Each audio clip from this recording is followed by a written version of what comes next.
নমস্কার সবাইকে, গল্পাঞ্জলি চ্যানেলে আপনাদের স্বাগত। আমি রুমকি।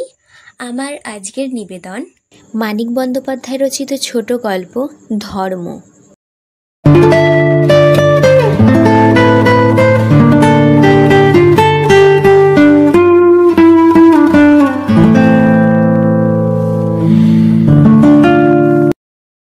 বলা নেই কওয়া নেই, হঠাৎ দুজনের বেঁধে যায়। তীক্ষ্ণ ধারালো কথায় পরস্পরকে এরা কুচি কুচি করে কাটতে থাকে। মুখের সঠিক সূক্ষ্ম ভঙ্গি সমর্থন করে চলে কথাকে। ভিতরের জ্বালার তাপে আর আক্রোশের চাপে ফর্সা মুখ দুটি লাল হয়ে যায়, তমসার বেশি হয়। সৌমেনের দাড়ি কড়া, অনেক যত্নে কামানোর পরেও কূপের ভিতর থেকে লোমের গোড়া উঁকি দেয়। তমসা বেশ ফর্সাই। গলা তাদের চড়ে না, বরং কথার ধার বারবার সঙ্গে আওয়াজ কমে আসে, চাপা হিসহিসানির মতো শোনার সময় সময়। তাদের ভেতরে যেন সাপ আছে, ঝগড়া করছে সেই সাপ দুটি, তারা নয়। বুদ্ধি চোখা, জটিল চিন্তা নিয়ে দ্রুত পাক দেওয়া মনের অভ্যেস। চিন্তার স্পিডও অনেক। গলার জোরে গলার ঝাল ঝাড়বার দরকার তাদের হয় না। গালাগালি তো একেবারেই অচল। নতুন নতুন বলার কথা খুঁজে না পেয়ে একটিমাত্র খোঁচার পিছনে তেজ ঢেলে দিতে হয় না। সবটুকু যা মনে আসে তাই বলতে হয় না। বিশ্লেষণমূলক সমালোচনা চলে। কথা, কাজ ও ব্যবহারের শত খুঁটিনাটি চ্যুতি বিচ্যুতি একে প্রমাণ করে অপরের স্বার্থপরতা, ঔদাসীন্য, অবিবেচনা, আলস্য, অপটুতা, অকর্মণ্যতা, অন্যায়, অবিচারকে, না বোঝাকে, স্নেহ, মমতা, ভালোবাসার অভাবকে। হৃদয় মন টুকরো টুকরো হয়ে যায় দুজনের। জীবনের সমস্ত সঞ্চিত ক্ষতে রক্ত ঝরতে থাকে। তমসা কেঁদে থামে, অথবা থেমে কাঁদে। সৌমেন থামে। যে কোনো বই তুলে উল্টো সোজা যেভাবে হোক খুলে মুখের সামনে ধরে গুম হয়ে থাকে। খানিক পরে একজন কথা কয়, সহজ, স্বাভাবিক, সাধারণ কথা। কোনো দিন তমসা, কোনো দিন সৌমেন। আরম্ভ হওয়ার এক মুহূর্ত আগেও যেমন যুদ্ধের ইঙ্গিতটুকুও থাকেনি তাদের কথাই ব্যবহারে, শান্তিও তেমনই শুরু হয় বিনা ভূমিকায়। হাসি আসে, মাধুর্য আসে শান্তিতে, যতটা সম্ভব।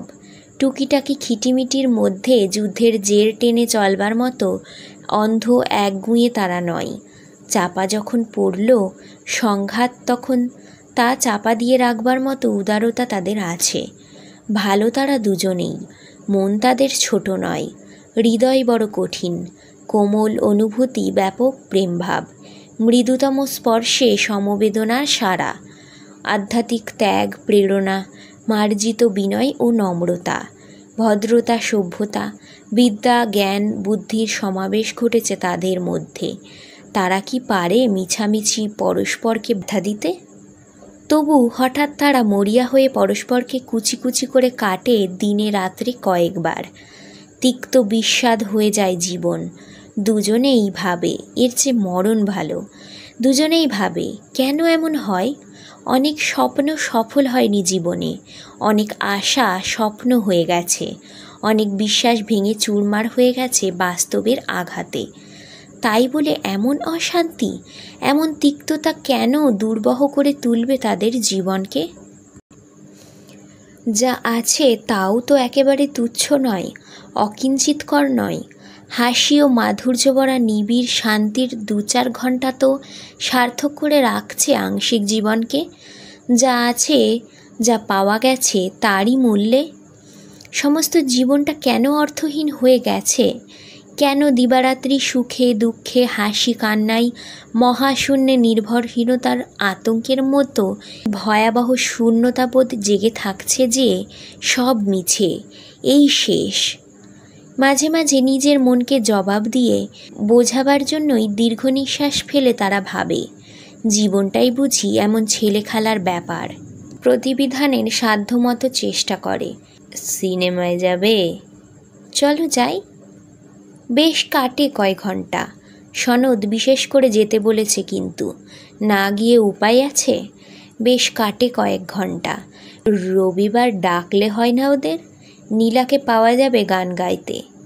বেশ কাটে কয়েক ঘন্টা, মোটে 12 দিন ছুটি। তবু চলো ঘুরে আসি, অনেক দিন বাইরে যাওয়া হয়নি। টাকা সে হয়ে যাবে। বেশ কাটে 9টা দিন দিদির বাড়িতে, পাহাড়ে বনে ঝর্ণায়। কিন্তু সে তো কয়েকগুলি ঘন্টা, কয়েকটা দিন।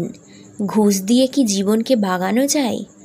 সুনীল সৌমেনের অন্তরঙ্গ বন্ধু, মনোবিজ্ঞানে বিদেশি ডিগ্রি নিয়ে এসে দেশি কলেজে ইংরেজি সাহিত্য পড়ায়। সে বলে, না, এটা কোনো বিশেষ মানসিক রোগের লক্ষণ নয়। তুই জানিস, আমাদের মধ্যবিত্ত ঘরের মেয়েদের এটা বৈশিষ্ট্য। ঝগড়া করে, কেঁদে কেটে আদর চায়। ঘুরিয়ে ফিরিয়ে সব মেয়ে একরকম। আদর চায়? আদর? ঝগড়া আর কাদা কাটার পর তো আদর তমসা পায় না, চায়ও না। কে জানে, সৌমেন ভাবে, কে জানে ঝগড়ার পর আদর করতে যায় পরদিন তমসাকে। এ আবার কি তামাশা? তমসা বলে তাকে। পাতলা কাঠির তক্তা গেঁথে সাদা পেন্ট মাখিয়ে দুভাগ করা দোতলা। ওপাশের বাড়িতে নির্মল দস্তিদার থাকে।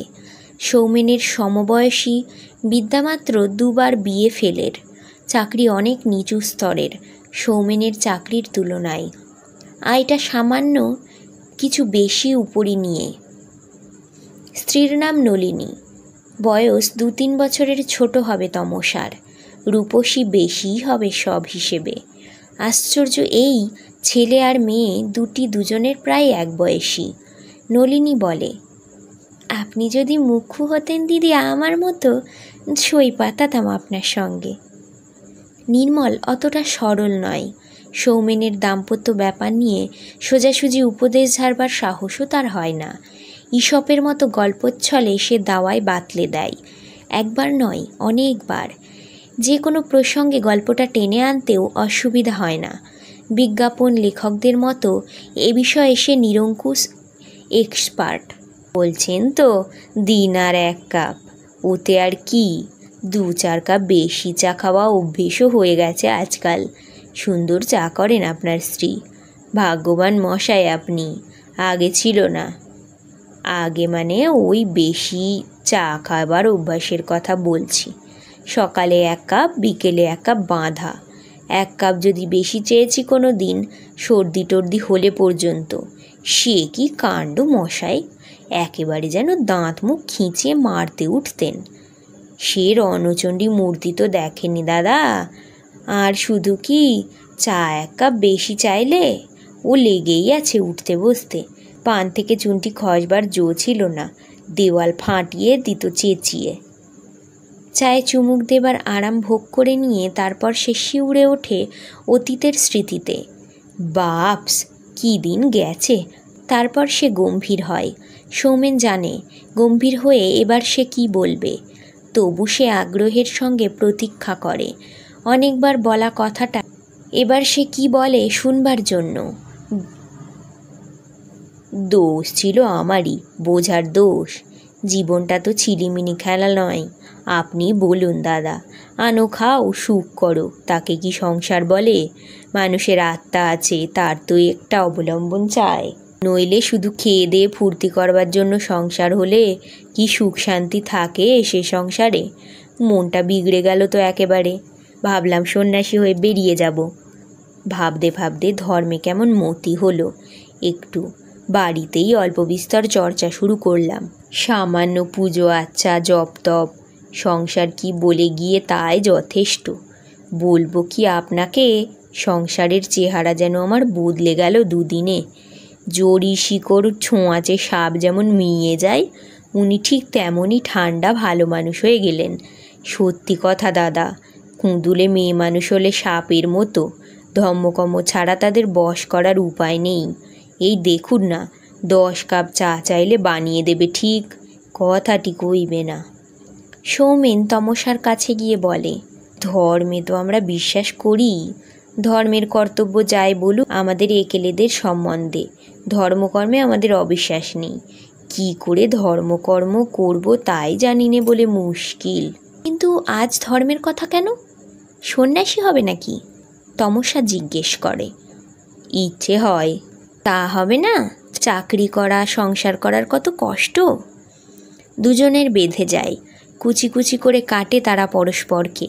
কাঠের দেওয়ালের ফাঁক ফোঁকর দিয়ে ঘরে সঞ্চারিত হয় ধূপের মৃদু গন্ধ। নলিনী ফুল জল দিচ্ছে পটের দেবতাকে, স্নান করে শুদ্ধ পবিত্র হয়ে। নির্মলের 5 বছরের মেয়ে মণি প্রসাদ এনে দিয়ে তাদের থামায়। কয়েকটি বাতাসা, কয়েক টুকরো শশা ও কয়েক কোয়া কমলা। ছোট রেকাবিটিতে ছিটে ফোঁটা চন্দনের গন্ধ। দুজনে তারা পরস্পরের মুখের দিকে তাকায়। নির্মলদের সঙ্গে আত্মীয়তার যে অনুভূতি গড়ে উঠেছিল সেটা আবার নতুন করে স্পষ্ট অনুভব করে দুজনেই। সেই সঙ্গে নিজেদের মনে হয় বড় নিরুপায়। পাতলা কাঠের পার্টিশন। একটা ফাঁকের কাছে এসে নলিনী বলে, একটা কথা শুনবেন দিদি? পুজো আচ্ছা ধর্মে কর্মে একটু মন দিন। আপনি মন দিলে ওনারও মন আসবে, দুজনে শান্তি পাবেন। আমাদের লাগতো না আগে, চুলোচুলি কাণ্ড হতো না। পটা নিয়ে নিত্যি পুজো করি। পুজো মানে ওই দুটো ফুল আর জল দেয়া আর কি। চান টান করে শুদ্ধ হয়ে মনটা ঠিক করে নিয়ে কোনো দিন ওনাকে দিয়ে করাই। আর ছোটোখাটো নিয়ম নীতি পালন করি। উনি যেন বদলে গেছেন, একেবারে নতুন মানুষ। রাগারাগি করেন না বললে হয়। বলে সে সরলভাবেই, হৃদ্যতার সঙ্গে।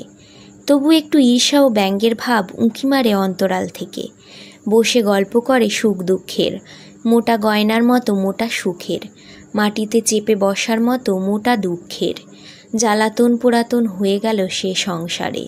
বিশ্রাম নেই, বিরাম নেই, আরাম নেই, শান্তি নেই। তবে মেয়ে মানুষের আর কি চাই? এতেই মেয়ে মানুষ ধন্য।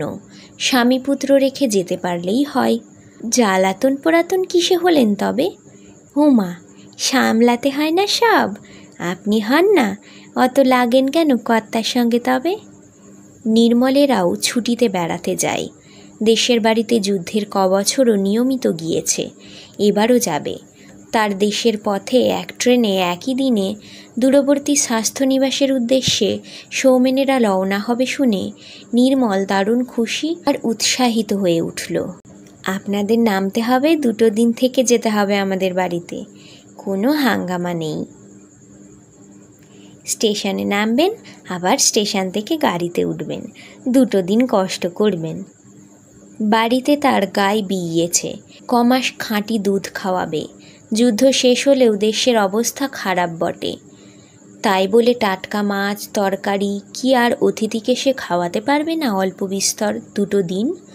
স্টেশন থেকে মোটে 4 মাইল, ঘোড়ার গাড়ি পাওয়া যায়, কোনো কষ্ট হবে না। স্টেশন মাস্টার আবার নির্মলের নিজের বোনাই। দরকার হলে গাড়ি দাঁড় করিয়ে রাখবে আধ ঘন্টা, ভিড় হলে শোয়ার জায়গা করে দেবে। এ সুযোগে দেশের বাড়িতে পায়ের ধুলো একবার না দিলে সৌমেনদের সে ছাড়বে না। ওদের এত উৎসাহের মানে ভালো বোঝে না, কিন্তু তাদের 2 দিন অতিথি পাবার জন্য ওদের আগ্রহ প্রায় মুগ্ধ করে দেয় সৌমেন আর তমসাকে। ট্রেনে খানিকটা মানে বোঝা যায়। সদরের ম্যাজিস্ট্রেট মুখার্জি সাহেবকে আপনি চেনেন? নির্মল বলে কথায় কথায়। জানা শোনা ছিল। কাল আসবেন আমাদের গায়ের স্কুল দেখতে, দেখা হবে আপনার সঙ্গে। নির্মল বলে পরম পরিতৃপ্তির সঙ্গে। ওর কাছে আপনার কি কোনো দরকার? সৌমেন বলে ফাঁদের সন্দেহে বিব্রত হয়ে। আরে রাম রাম। সোজা হয়ে উঠে বসে নির্মল। ওসব ভাববেন না, সভা টভা হবে, উনি আসবেন, দেখা সাক্ষাৎ হবে আপনার সঙ্গে, তাই বলছি। আমি কমিটিতে আছি কি না, স্কুলের গ্র্যান্টটা কিছু বাড়াতে অনুরোধ করা হবে। মানে খানিকটা বোঝা গেলেও তাতে নিমন্ত্রণের আন্তরিকতায় খুব বেশি সন্দেহ হয় না। ছাঁচে ঢালায় মানুষ নির্মল, কিন্তু লোক খারাপ নয়। ভোরে তারা নামে। স্থানটি ছোট, তার তুলনায় স্টেশনটি সত্যই খুব বড়। নির্মলের নিজের বোনাই স্টেশন মাস্টারটিকে খোঁজাখুঁজি করেও না পাওয়ায় নির্মল রীতিমতো ক্ষুব্ধ ও উত্তপ্ত হয়ে ওঠে। তবে এ অপমানে যেন খুশি হয়েই নলিনী বলে, তোমারই তো বোনাই। স্টেশন থেকে লাইনের পাশাপাশি বাঁধানো লাল রাস্তা গেছে অনেক দূর। রোগা ঘোড়া দুটি টক্কর টক্কর করে গাড়ি টেনে চলে। সকালের শান্ত রোদে এদিকে রেলের লাইন আর ওদিকে ক্ষেত মাঠ, ছাড়া ছাড়া ঘরবাড়ি ও অস্থায়ী ঘরের চাউনি দেখতে বেশ ভালো লাগে। সামনে কিছু দূরে চোখ পড়ে কারখানার উঁচু চোঙা। আমাদের গাঁয়ের জমিদার রামপ্রাণ চৌধুরী, তার মিলে কি সব হাঙ্গামা চলছে শুনেছিলাম। পথ দক্ষিণে বেঁকে গেছে মিলের গেটের সামনে দিয়ে। কাছাকাছি গিয়ে তাদের ঘোড়ার গাড়িকে থামাতে হলো। মিলের গেটের দিকে মুখ করে পাশাপাশি রাস্তা বন্ধ করে আছে একটা লরি। থেকে থেকে গর্জন করে উঠছে ইঞ্জিন, কিন্তু এগোতে পারছে না। লরির সামনে থেকে গেট পর্যন্ত গাদাগাদি করে শুয়ে আছে মানুষ, পুরুষ ও নারী। চারিদিকে ভিড় করে আছে আরও অনেক লোক। নির্মল দেখিয়ে দিল, উনি চৌধুরী মশাই। খদ্দরের কোট গায়ে মোটা ভুঁড়িওয়ালা মানুষটি, হাতে দামি কাঠের মোটা লাঠি। দুপাশে ও তার পিছনে সাঙ্গপাঙ্গর সঙ্গে ডজন খানেক পুলিশ। থেকে থেকে চৌধুরী গর্জন করছে, চালাও চালাও, উপর সে চালাও, চা পাকে দেও শালা লোক কো। লরির ইঞ্জিন গর্জন করে উঠছে। লরি এক হাত সামনে শায়িত মানুষ একটু নড়ছে না। ইঞ্জিনের গর্জন কমে যাচ্ছে। গাড়ি থেকে মুখ বাড়িয়ে সৌমেন আর তমসা বিস্ফারিত চোখে তাকিয়ে থাকে। তমসার ছোট ছেলেটা কাঁদে। নলিনী তাকে থামাতে চেষ্টা করে। তমসার খেয়ালও থাকে না। তখনই হঠাৎ পরিবর্তনও ঘটে অবস্থার। ইঞ্জিন একেবারে থামিয়ে দিয়ে লরির ড্রাইভার নিচে নেমে আসে। নামালি যে হারামজাদা। ধর্মপ্রাণ প্রায় গর্জে ওঠে, আমি পারবো না, আপনি চলেন। রামপ্রাণের প্রাণে বোধ হয় আর সয় না। অকথ্য একটা কথা বলে সে হাতের লাঠি বসিয়ে দেয় লরি চালকের মাথায়। সে ঘুরে পড়ে গেলে তার দিকে এক নজর না তাকিয়েই এগিয়ে গিয়ে রামপ্রাণ আথালি পাথালি পিটতে থাকে শায়িত পুরুষ ও মেয়েদের। তমসার মাথাটা বোধহয় বিগড়ে যায় দেখে। মুখে চেঁচায়, এ কি? কাজ করে আরও অদ্ভুত। ঘোড়ার গাড়ির দরজা খুলে তড়াক করে নেমে গিয়ে ছুটে দুই হাতে জড়িয়ে ধরে রামপ্রাণের শরীরটা। কি করছেন আপনি? নিজেকে মুক্ত করে রামপ্রাণ বলে, তুমি বুঝি সরোজিনী? না, আপনি মানুষ না পশু? সৌমেন লরি চালকের মাথায় রুমাল চেপে ধরেছিল। সে ডেকে বলে, শুনছো, ছোট সুটকেসে ছেঁড়া কাপড় আছে আমার, খানিকটা ন্যাকড়া ছিঁড়ে আনো তো। বিকালে স্কুলের সভায় সৌমেনের যাওয়া হয় না। রামপ্রাণ চৌধুরীর মিলের অদূরে প্রতিবাদ সন্ধ্যা হবে। গাঁয়ের অর্ধেক লোক সেখানে ছোটে। সোমনাথও যায়। বড় ছেলেটাকে নলিনীর কাছে রেখে ছোট ছেলেকে কোলে নিয়ে তমসাও সঙ্গে যায়। প্রায় ক্লান্ত হয়ে বাড়ি ফিরেও তারা রাত জেগে কথা বলে। পরের বাড়ির নতুন আবেষ্টনীতে যেন নতুন করে তাদের বিয়ে হয়েছে। সুখ দুঃখের কথা বলে, নিজের নয়, অনেকের সুখ দুঃখের কথা।